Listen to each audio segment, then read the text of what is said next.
Good morning बच्चों। आज हम अपनी हिंदी व्याकरण पाठ्य पुस्तक का संधि प्रकरण पढ़ेंगे। सबसे पहले संधि किसे कहते हैं? दो वर्णों के परस्पर मेल से उत्पन्न विकार को संधि कहते हैं। अर्थात जब दो समीपवर्ती वर्णों का मेल होता है, उससे जो विकार परिवर्तन होता है उसे हम संधि कहते हैं।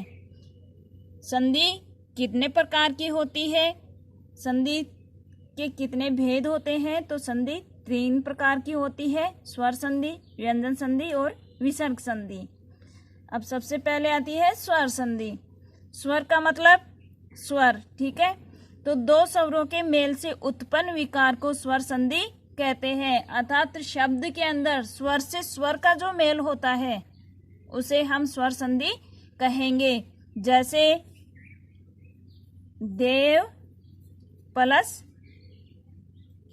आलय जो शब्द है, ठीक है, इसमें यहाँ पर भी क्या है? स्वर है। जैसा कि मैंने आपको पहले बताया कि व्यंजन हमेशा हलंत होते हैं। अगर व्यंजन हलंत नहीं होंगे तो उनमें स्वर का समावेश होता है। तो व के अंदर ए प्लस आ, तो स्वर से स्वर का जो मेल होता है उसे क्या कहेंगे? हम स्वर संधि कहते हैं। स्वर संधि के 5 प्रकार की होती है। स्वर संधि भी अब 5 प्रकार की होती है। सबसे पहले संधि 3 प्रकार की होती है: स्वर संधि, व्यंजन संधि और विसर्ग संधि। उसके बाद में स्वर संधि का अध्ययन करेंगे। स्वर संधि स्वर से स्वर के मेल से उत्पन्न जो विकार उत्पन्न होता है, स्वर से स्वर के मेल से जो विकार उत्पन्न होता है उसे स्वर संधि कहते हैं। स्वर संधि 5 प्रकार की होती है: दीर्घ स्वर संधि, गुण स्वर संधि, वर्धी स्वर संधि, यण स्वर संधि, अयादि स्वर संधि। सबसे पहले हम अध्ययन करेंगे दीर्घ स्वर संधि। दीर्घ स्वर संधि, दीर्घ का मतलब बड़ा, स्वर संधि। अब दीर्घ स्वर संधि में देखो कि ह्रस्व या दीर्घ ए ई उ के बाद में कि ह्रस्व या दीर्घ अर्थात छोटा या बड़ा ए ई उ के बाद में क्रमशः ह्रस्व या दीर्घ स्वर समान स्वर होता है। ए ई उ स्वर आए तो दोनों को मिलाकर दीर्घ आदेश हो जाता है। अर्थात शब्द के अंदर जैसे ए प्लस आ गया, ए प्लस ए आ गया, तो उन दोनों को समान स्वर होने चाहिए शब्द में, उनको मिलाकर के दीर्घ आदेश हो जाता है। जैसे ए प्लस ए है तो दीर्घ आदेश क्या हो जाएगा? आ। ई प्लस ई है तो ई दीर्घ आदेश हो जाएगा। उदाहरण देखो, सबसे पहले आते हैं ए। मैंने जैसे परिभाषा में बताया कि दीर्घ या ह्रस्व ए ई और उ, तो हम तीनों ही नियम देखेंगे। ए प्लस आ बराबर क्या आदेश हो जाएगा? आ। जैसे कि देव प्लस आलय, अभी मैंने जैसे आपको बताया था कि वह में क्या है? ए है, समाहित है और आ, तो ए और आ मिलकर के आ आदेश हो जाएगा दोनों के स्थान पे और अपने पास शब्द बच जाएगा कि देव, वह हलंत हो जाएगा प्लस आ प्लस ले, तो शब्द क्या बनेगा? संयुक्त करेंगे तो देव, आ की मात्रा लगा देंगे और ले, शब्द बन गया अपने पास देवा ले। इसी तरह से ए प्लस ए बराबर आ आदेश हो जाता है कि ए प्लस ए के बराबर क्या आदेश हो जाएगा? आ आदेश होता है। जैसे धर्म प्लस अर्थ है, ठीक है, मैं में से ए और अर्थ का ए दोनों मिलकर के आ आदेश, तो शब्द बन जाएगा अपने पास धर्मार्थ। वीर प्लस अंगना, ए प्लस ए बराबर आ, तो वीरांगना। अब ए प्लस आ शब्द के पहले जैसा कि मैंने अभी बताया था कि देवालय, ठीक है। नव प्लस आगत, ए प्लस आ बराबर क्या आदेश हो जाएगा? आ। शब्द बच जाएगा अपने पास नव प्लस आ प्लस गत, संयुक्त करेंगे तो बन जाएगा नवागत। इसी तरह से आ प्लस ए बराबर क्या बन जाएगा? आ। तो परीक्षा प्लस अर्थी, परीक्षा प्लस अर्थी, परीक्षा में क्या है? आ प्लस ए बराबर आ आदेश। तो अपने पास शब्द क्या बचा? परीक्ष प्लस आ प्लस थी, संयुक्त करेंगे तो शब्द बन जाएगा परीक्षार्थी। सीमा प्लस अंत आ प्लस ए बराबर आ आदेश।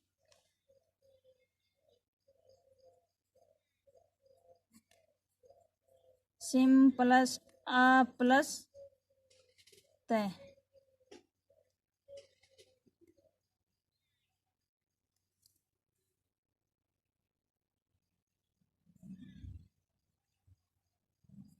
क्या बन जाएगा? सी में आ समावेश हो जाएगा आ का, तो सीमांत।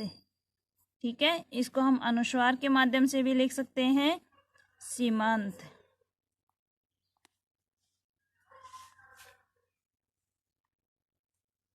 अब आ प्लस आ बराबर भी आ आदेश, जैसे महा प्लस आत्मा, महा, महा में यहाँ पर क्या है? आ प्लस आ बराबर क्या आदेश हो जाएगा? आ। तो शब्द क्या बना अपने पास? मह प्लस आ प्लस तमा, महात्मा। विद्या प्लस आलय, तो आ प्लस आ बराबर आदेश और विद्यालय। उसी तरह से उसके बाद में आता है ई वर्ण। ई का भी सवर्ण दीर्घ आदेश होगा, जिस तरह से आ का हुआ था। ए प्लस ई बराबर ई आदेश हो जाएगा। शब्द में चाहे पहले छोटी ई हो या ई, दोनों के स्थान पर ई आदेश। ई प्लस ई बराबर ई आदेश, ई प्लस ई बराबर ई आदेश, ई प्लस ई बराबर ई आदेश। यानी कि चारों की कोई सी भी स्थिति हो, चारों के स्थान पर ई आदेश ही होता है। जैसे अति प्लस इव, अतिव जो शब्द है उसका विच्छेद करेंगे, अति प्लस इव। यहाँ पर क्या है? ई प्लस ई बराबर क्या आदेश हो जाएगा? ई। शब्द क्या बन जाएगा अपने पास? अतिव। कवि प्लस इंद्र, तो कवि प्लस कविंद्र। गिरी प्लस ईश, यहाँ पर क्या है? ई प्लस ई, शब्द क्या बनेगा? गिरीश। ई के स्थान पर क्या आदेश हो जाएगा? दीर्घी। परि प्लस इक्षा, परीक्षा। मही प्लस इंद्र, महेंद्र। योगी प्लस इंद्र, योगिंद्र। रजनी प्लस ईश, ई प्लस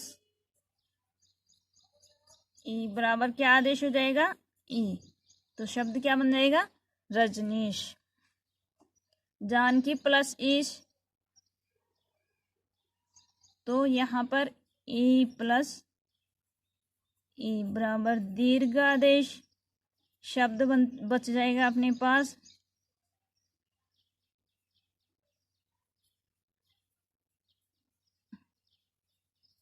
जानक प्लस ई प्लस